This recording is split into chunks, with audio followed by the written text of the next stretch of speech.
Y un viejito que estaba sentado al frente levantó la mano y dijo: con todos los que le sobraron de anoche. Eso.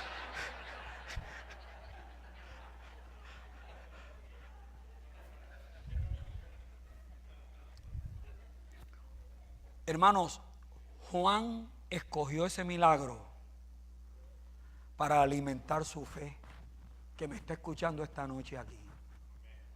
Cuando usted tenga problemas económicos, piense en este milagro, porque Dios multiplica los bienes de sus siervos.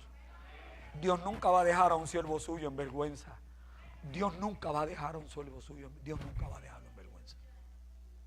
Este es Dios nuestro que multiplica. ¿Cuánto lo creen? Mire, ese es el cuarto. El quinto milagro aparece en ese mismo capítulo 6, pero tiene que irse hasta el verso 46, casi al terminar el capítulo. Esto fue lo que sucedió. El Señor termina de multiplicar los panes y los peces y le da instrucciones a sus discípulos que se vayan hasta el otro lado.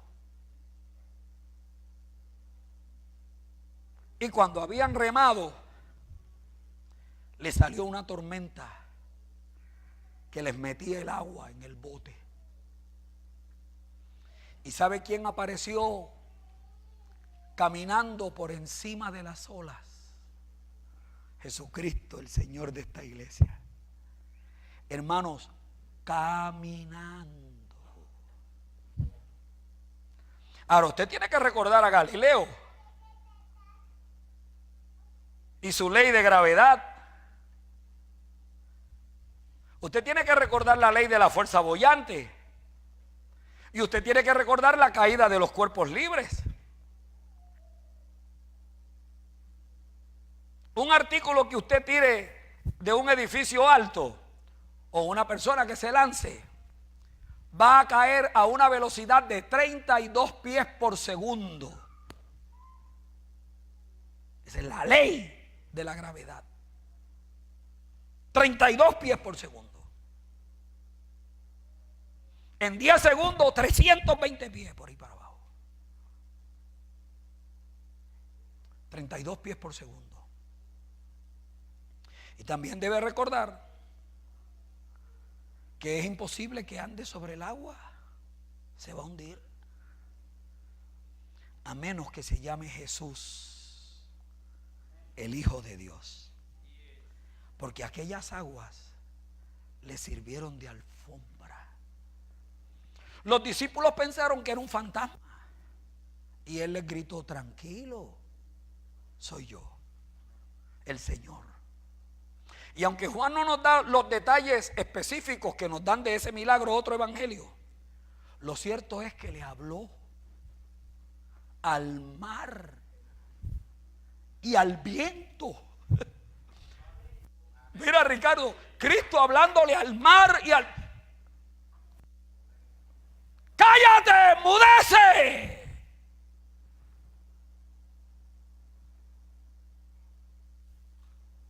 Yo no sabía que el mar tenía oídos.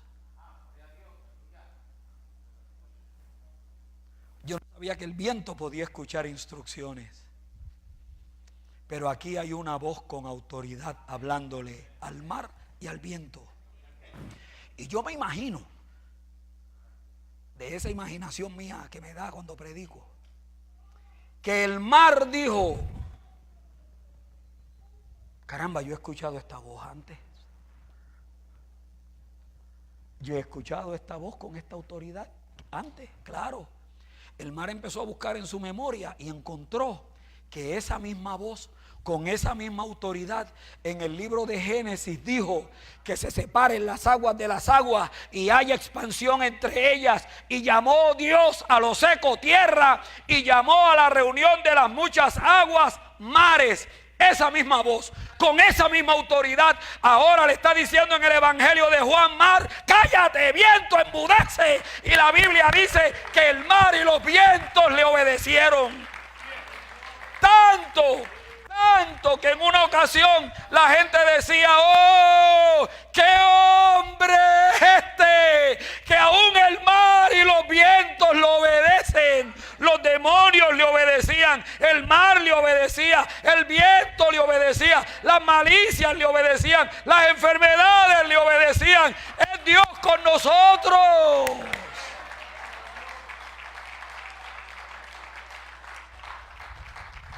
¿Cuántos le creen que esta noche? Dígale algo: tú eres mi Señor, tú eres mi Salvador. Yo creo en ti. Yo creo en ti, yo creo en ti. Yo creo en ti. Yo creo en ti. Es Dios con nosotros. Están locos porque le diga la sexta, ¿verdad? La sexta, si la mente no me falla, aparece en el capítulo 9, comenzando en el primer verso. Recuerde que estas son señales para probarle que Él es Dios. Sobre las matemáticas, sobre las leyes naturales, sobre la naturaleza, sobre Dios. Dios. Escuche ahora la del capítulo 9. Comienza en el primer verso. Un día una gente fue y le consiguió, oye esto, Celia. Un día una gente fue y le consiguió a Cristo un ciego de nacimiento. Duro eso. Porque este no es un ciego que tuvo un accidente, él veía bien y después se cayó y perdió la vista, no. Este nació ciego. Si era que veía y un día algo le pasó y perdió la vista, necesitaba que le reconstruyeran su visión, ¿sí? Un milagro de sanidad, de que le reconstruyan lo que perdió. Pero se lo trajeron más difícil. Se lo trajeron que nunca había visto. Entonces ese no era un milagro de reconstrucción. Ese era un milagro ¿de qué? De creación. A este hombre había que crearle vista, porque nunca había visto, nació ciego. No era devolvérsela, no era renovársela, era crearle vista.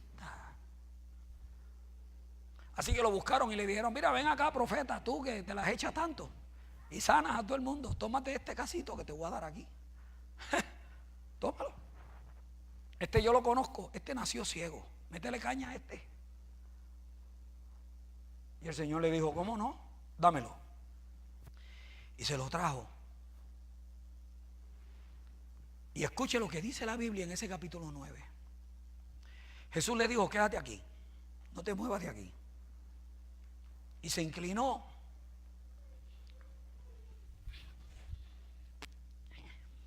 y escupió en la tierra. Tranquilos, no voy a escupir la alfombra. Jesús escupió en la tierra y juntó el polvito de encima. Oye esto, Daniel Gómez. Juntó la tierrita de encima y volvió y escupió. Y con la saliva y el polvo ahí iba mojando y iba haciendo lodo. Con la saliva y el polvo. Y reunía más polvo y echaba más saliva. ¿Lo puede ver? El hombre está parado ahí y Cristo está de cuclillas, escupiendo y recogiendo polvo. Póngale pausa a la película, póngale pausa. Un momentito, pausa. Contésteme esta pregunta. ¿Cómo dice la Biblia que Dios creó al hombre en el libro de Génesis? Polvo de la tierra. ¿Sí o no? Esa misma mano, con ese mismo poder, estaba regresando al polvo para crearle vista a este ciego. Oiga,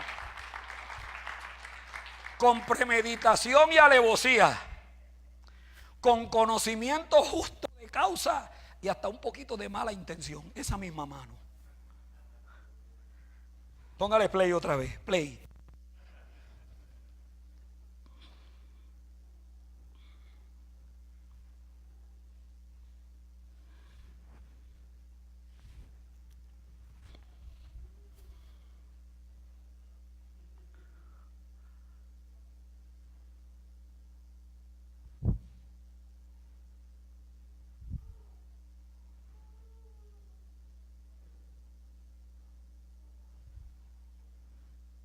Y la gente decía, ahora sí, ciego y con los ojos llenos de tierra, este tipo es increíble. Y Cristo lo miraba y le decía, ¿eso te crees tú? ¿Cómo tú crees que yo te creé a ti al principio? ¿De qué tú te crees que tú estás hecho?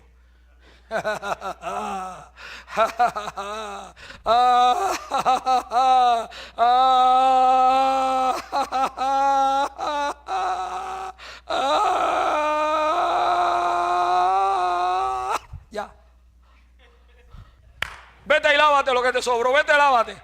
Vete, lávate, vete al estanque y lávate. Y lo agarraron por la mano y se lo llevaron al estanque. Y empezó a lavarse la cara para botar el polvo que le sobraba. Y cuando lo abrió empezó a gritar, veo, veo, veo, veo. Puedo ver, puedo ver, puedo ver, puedo ver, puedo ver.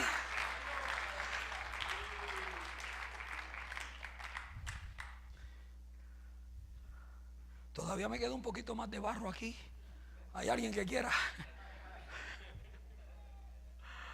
Hermano, qué grande es el Cristo que nosotros le servimos, Dios. Qué bueno es esto, hermano.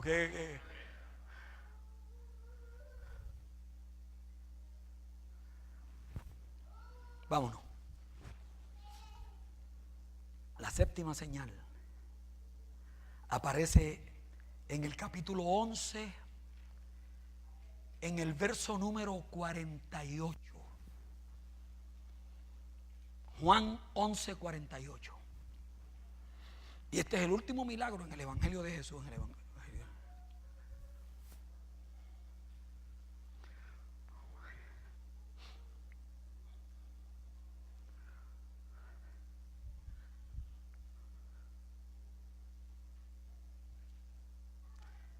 Este es el milagro de la resurrección.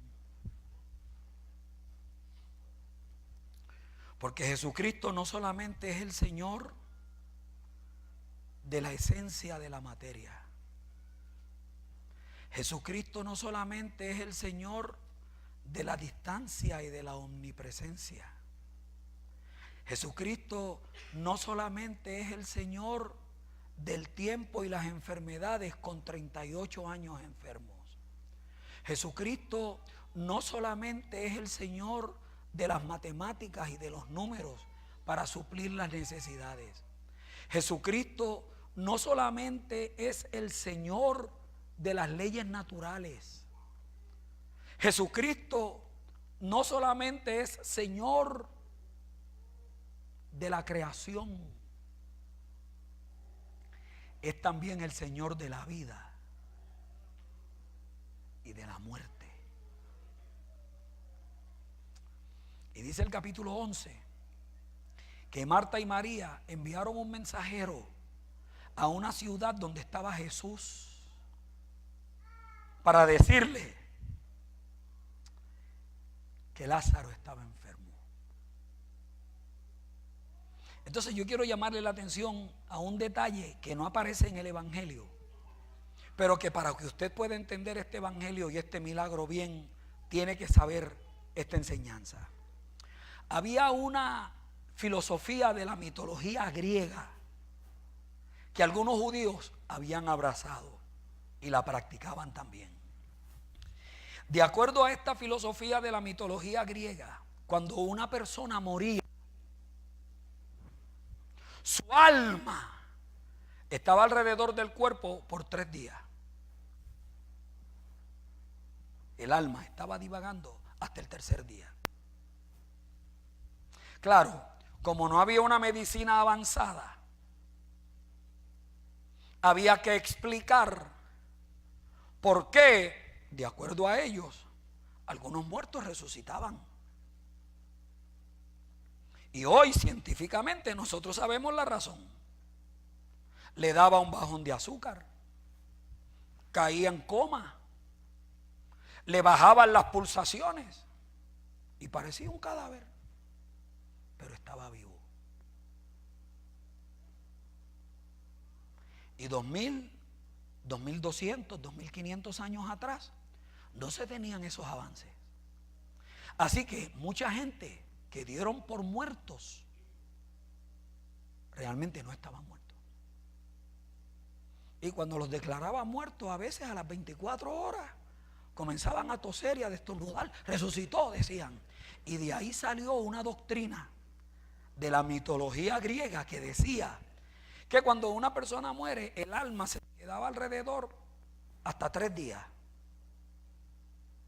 Ya después del tercer día, si estaba muerto de verdad, comenzaba a hincharse y a descomponerse. Así que 3 días. Algunos milagros de resurrección que Cristo hizo, la gente no se los creyó porque no pasaron los 4 días, los 3 días. ¿Entiende? Por ejemplo, antes de este milagro, no en el Evangelio de Juan, pero sí en el ministerio del Señor, no aparece en el Evangelio de Juan. Pero si nosotros sabemos, por ejemplo, la hija de Jairo. ¿Se acuerdan? La hija de Jairo, que Jesús iba para su casa. Estaba a cuestión de horas, de minutos de llegar a la casa. Pero llegó la señora del flujo de sangre. Entonces eso paró la caravana. Y mientras Jesús estaba atendiendo el asunto de la mujer de flujo de sangre, llegaron de la casa de Jairo para decirle que no moleste más al maestro que se acaba de morir. Y se murió de verdad. Pero Jesús le dijo a Jairo, no te preocupes, cree solamente. Y después que atendió lo de la mujer de flujo de sangre, caminó hasta la casa de Jairo. Sacó a todo el mundo de la casa. Porque oiga, los que no creen hay que sacárselos del lado. Los negativos y los que siempre están buscándole 5 patas al gato, esa gente hay que sacárselos del lado. Esa gente no cree. Esa gente son negativos. Esa gente usted no los agrada nunca. Esa gente siempre van a estar expulgando al perro. Esa gente no. Jesús le dijo todo el mundo para afuera. Vamos, todo el mundo para afuera. Se quedó con algunos discípulos. Y con los padres de la niña. Y después que limpió la casa, fue a la habitación y le dijo a la nenita, vente. Y se lo dijo en arameo. Talitha cumí. Talitha cumí. Niña, te digo, levántate. Y la niña abrió los ojos y se levantó y caminó y salió. Ahora, algunos no le creyeron que fue un milagro de resurrección. ¿Por qué? Porque la niña apenas llevaba minutos que la habían declarado muerta. De acuerdo a esta mitología, no habían pasado los 3 días. Así que otro milagro que le puedo contar era el hijo de la viuda de Naín. Un nene que Jesús también resucitó, pero no tenía los 3 días de muerto. Así que tampoco le adjudicaron a Cristo el crédito de un milagro de resurrección. Ese nene podía estar en coma y la nena de Jairo podía tener un mareo. Así que ahora, en el tercer milagro de resurrección, que es el de Lázaro, capítulo 11, verso 48, van donde Jesús, allá a la ciudad donde estaba predicando la campaña, y le dijeron, Marta y María te mandan a decir que Lázaro está enfermo. ¿Y saben qué yo pienso que Cristo contestó? No está lo suficientemente enfermo todavía. Y siguió predicando la campaña. Y 2 días después le vino otro mensajero enviado por Marta y María. Empeoró y está grave. Lázaro está grave. ¿Y saben qué dijo Jesús? No está lo suficientemente grave todavía. Salud. Cuidado que estoy hablando de grave. Y le llevaron el mensaje. Lázaro se murió. ¿Y usted sabe qué dijo Cristo? No está lo suficientemente muerto todavía. Siguió predicando la campaña. Y ahora, para que nadie le discutiera, dejó pasar el primer día. Y dejó pasar el segundo día. Y dejó pasar el tercer día. Y apareció en Betania el 4.º día. El 4.º día. Y yo me imagino que llegó a Betania llévenme donde lo pusieron. Y lo llevaron al cementerio. Y cuando Jesús llegó al cementerio y se paró frente a aquella tumba, cuando miró así para el lado, ¿usted sabe quién estaba allí? La gente que no creen en Cristo. Esos que no creen en nada. Los que no creen. Los que decían que la nena de Jairo estaba mareada. Los que decían que el hijo de la viuda de Naín estaba en coma. Que no fue ningún milagro de resurrección, nada. Y Cristo los miró.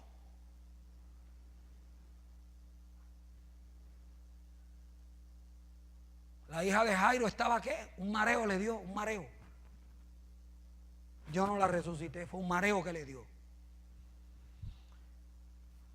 Y el hijo de la viuda de Naín, ¿qué era lo que le pasó? Estaba en coma. Yo no lo resucité, estaba en coma. Y este que ya lo enterraron.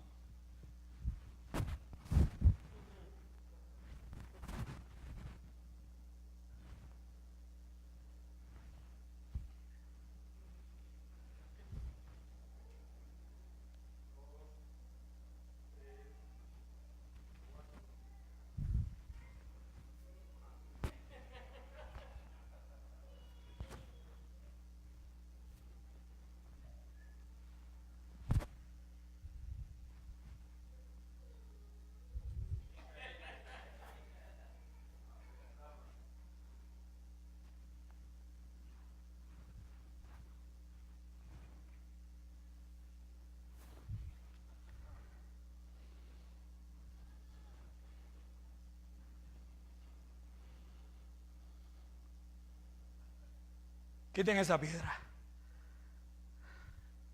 Quítenla.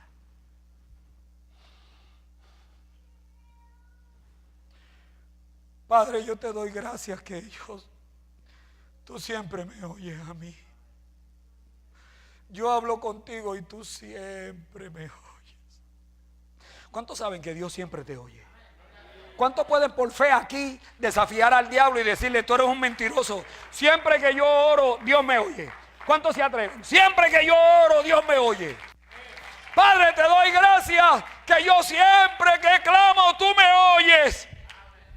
¡Lázaro!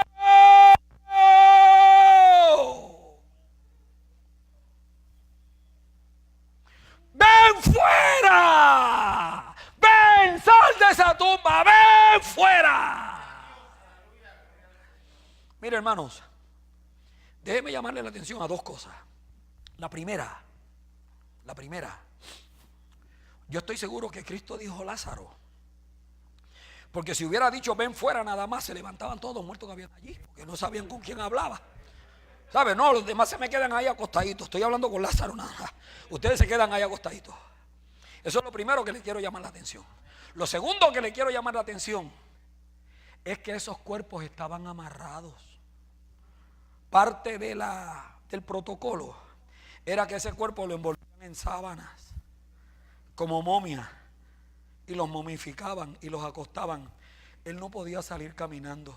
Los ángeles le dijeron, Lázaro, sí, te llaman. De la tumba lo tiraron. Y salió Lázaro como el pescado que sacan del agua y está en la tierra, moviéndose para todos los lados. Y Cristo dijo, suéltenlo y déjelo ir, que coja fresco, que agarre fresco, que lleva ahí 4 días metido. Oiga, hermanos, el Cristo de nosotros, el Cristo de la iglesia, la cabeza de esta casa, Él es Dios con nosotros. Él es el Señor Todopoderoso. Él es Dios que no va a escatimar para bendecir a su pueblo. Alabado sea su. Los que creen en Él, pónganse de pie. Los que creen en Él, pónganse de pie. Los que la fe le estaba flaqueando, pónganse de pie. Y dígale, yo creo en ti. Yo creo en ti. Yo creo en ti. Dijo Amado Nervo, si la ciencia engreída no te ve, yo te veo. Si sus labios te niegan, yo te proclamaré. Por cada alma que duda, mi corazón dice, yo creo. Y con cada fe muerta, se agiganta mi fe. Yo creo. Yo creo. Yo creo. Yo creo que diste tu vida por mí en el Calvario. Yo creo. Yo creo que tu sangre la derramaste para salvarme. Yo creo. Yo creo que perdonaste todos mis pecados. Yo creo que mi nombre está escrito en el libro de la vida. Yo lo creo. Yo creo, porque Él lo dijo, que Él iba a estar conmigo todos los días y hasta el fin del mundo. ¿Cuántos creen eso todavía? Mire la promesa.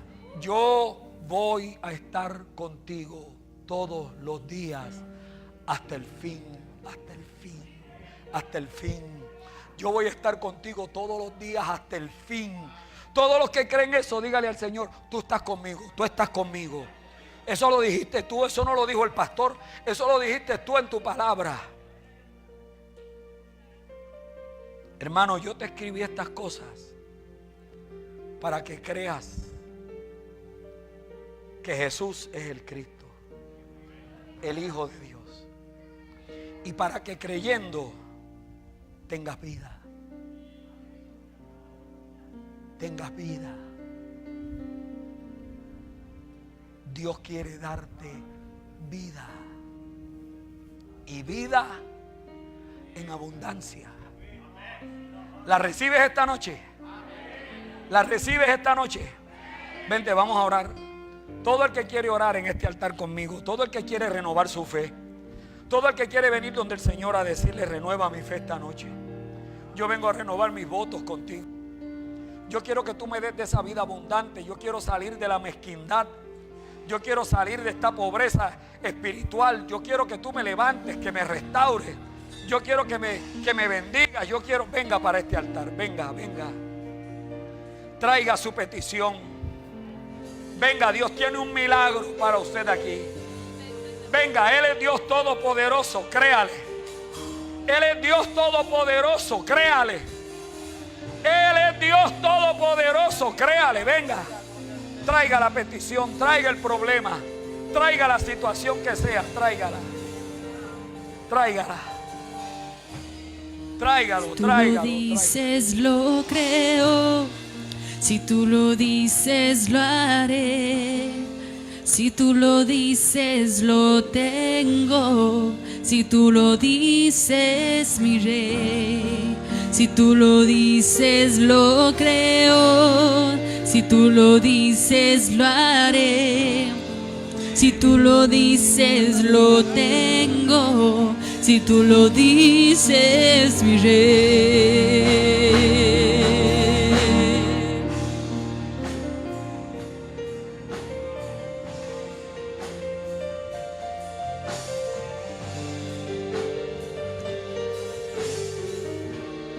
Si tú lo dices, lo creo. Si tú lo dices, lo haré. Si tú lo dices, lo tengo. Si tú lo dices, mi rey. Si tú lo dices, lo creo. Si tú lo dices, lo haré. Si tú lo dices, lo tengo. Dices, mi rey. Por tu palabra el sol brillará. Por tu palabra me levantaré. Por tu palabra yo caminaré. Por tu palabra victoria obtendré. Por tu palabra yo sanaré. Por tu palabra libre seré. Por tu palabra mi rey. Si tú lo dices, lo creo. Si tú lo dices, lo haré. Si tú lo dices, lo tengo. Si tú lo dices, mi rey. Si tú lo dices, lo creo. Si tú lo dices, lo haré. Si tú lo dices, lo tengo. Si tú lo dices, mi rey. Por tu palabra el sol brillará, por tu palabra me levantaré, por tu palabra yo caminaré, por tu palabra victoria obtendré y por tu palabra yo sanaré, por tu palabra libre seré, por tu palabra mi rey. Si tú lo dices lo creo, si tú lo dices lo haré, si tú lo dices lo tengo, si tú lo dices mi rey. Si tú lo dices lo creo, si tú lo dices lo haré, si tú lo dices lo tengo, si tú lo dices mi rey.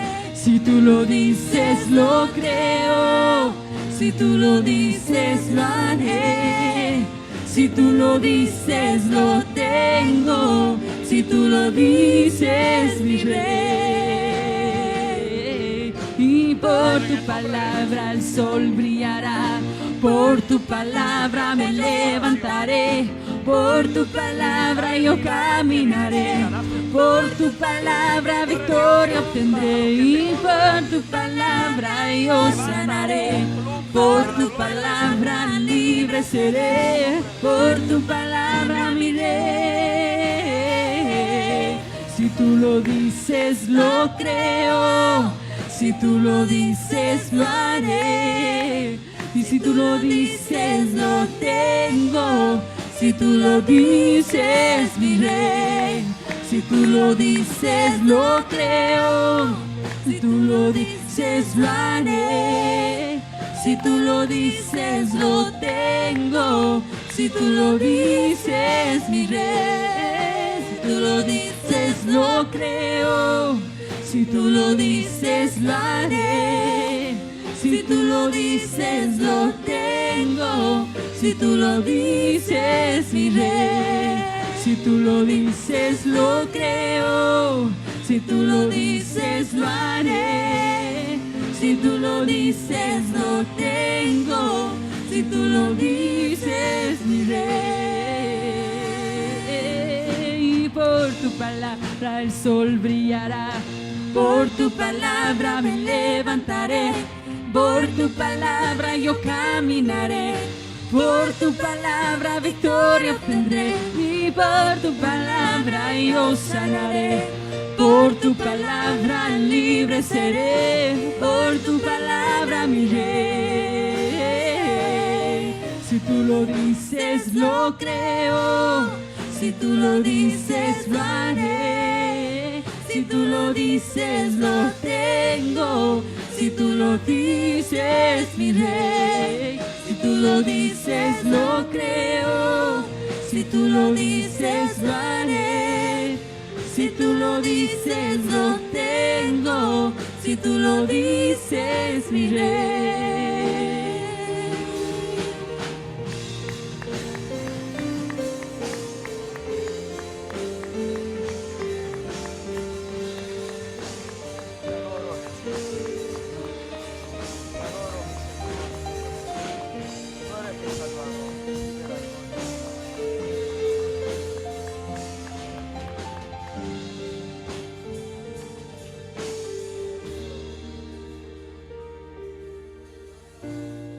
Ese es el Señor de esta casa. A Él es a quien adoramos esta noche.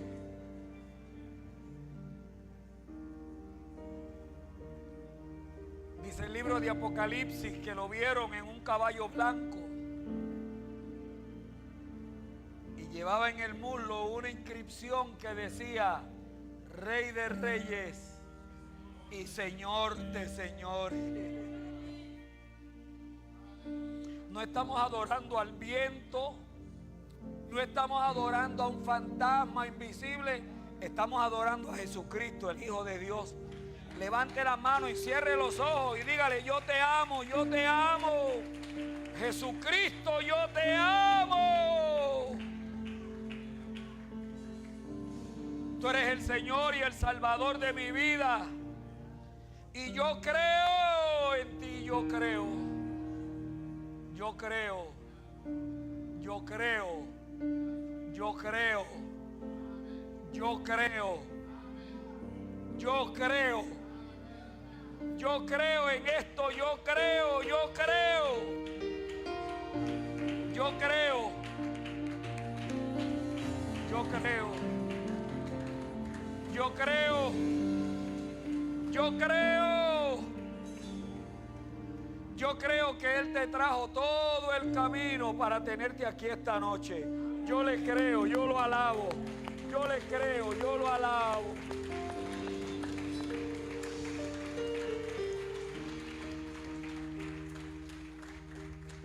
Esta semana a la oficina,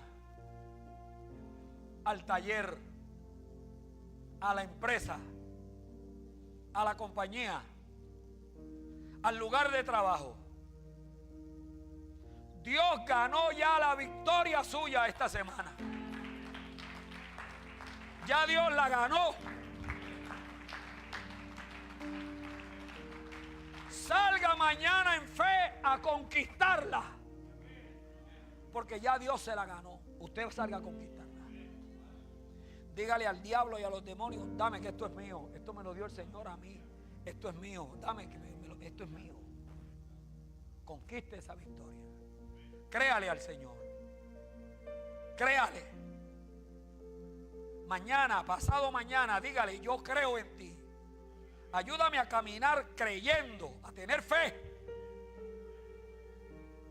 a confesar las cosas que no son como si fueran.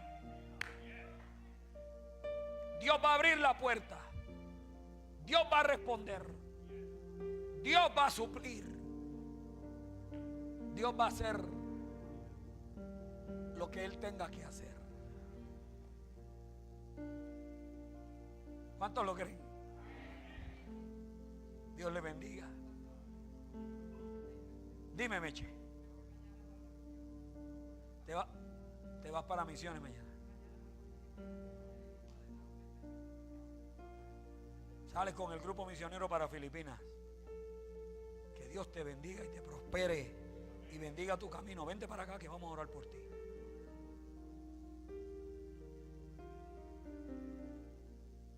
No te vaya a traer un filipino, que deja a los filipinos allá. Padre, te dedico a tu sierva, que enamorada de ti y de las misiones, mañana va a proclamar tu evangelio a las Filipinas. Úsala como un canal, que la vida de ella sea una ofrenda. Llévala a un terreno fértil donde su testimonio de Cristo sea efectivo. Que regrese trayendo gavillas, que regrese trayendo fruto. Que este viaje y este sacrificio y este esfuerzo glorifique tu nombre y dé frutos. Te la dedico para que sea tuya. En el nombre de Jesús. Cuídala y protégela en este viaje. Tráela con bien. Ahora, Padre, bendice a tu pueblo. Salimos de tu casa alegres. Nuestra copa está rebosando. Creemos. Creemos. Cristo, yo creo en ti. Cristo, yo creo en ti. Amén. Querido hermano, que Jehová te bendiga.